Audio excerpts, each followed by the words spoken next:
ദിവസത്തിൽ അതിൽ അഭിനയിക്കാൻ വേണ്ടി ആ വരാന്തയിലൂടെ ഞാൻ നടന്നു പോകുമ്പോൾ പരിചയമില്ലാത്ത ശബ്ദത്തിൽ ശ്രീനിവാസൻ എന്ന് വിളിച്ചപ്പോൾ തിരിഞ്ഞു നോക്കി സുമുഖനായ ഒരു ചെറുപ്പക്കാരൻ നിൽക്കുന്നു. കണ്ട മാത്രയിൽ തന്നെ ആളെ എനിക്ക് ഇഷ്ടപ്പെട്ടില്ല. കാരണം എന്നേക്കാൾ ഒരുപാട് ഹൈറ്റ്.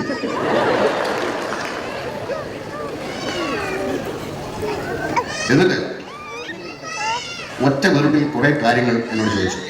തലശ്ശേരി പാട്ടിത്താണല്ലേ വീട്, അച്ഛൻ്റെ പേര് ഉണ്ണി, അമ്മയുടെ പേര് ലക്ഷ്മി, കതിരൂർ ഹൈസ്കൂളിലാണല്ലേ പഠിച്ചത്, പഴശ്ശിരായ NS കോളേജല്ലേ പഠിച്ചത്, അവിടെ ഒരു ഫിലിം ചേംബർ ഇൻസ്റ്റിറ്റ്യൂട്ടിൽ പഠിക്കാൻ പോയി, സംഘഗാനം മണിമണ്ഡലം തുടങ്ങിയ സിനിമയിൽ അഭിനയിച്ചു, നിങ്ങൾ ക്രിസ്ത്യൻ ആർട്സിൻ്റെ ഒരു നാടകത്തിൽ അഭിനയിച്ച ആ നാടകം ഞാൻ കേട്ടിരുന്നു തുടങ്ങി ഒരു വീർപ്പിൽ ഞാൻ പോലും ഓർമ്മിക്കാത്ത കാര്യങ്ങൾ പുള്ളി എന്നോട് പറഞ്ഞു.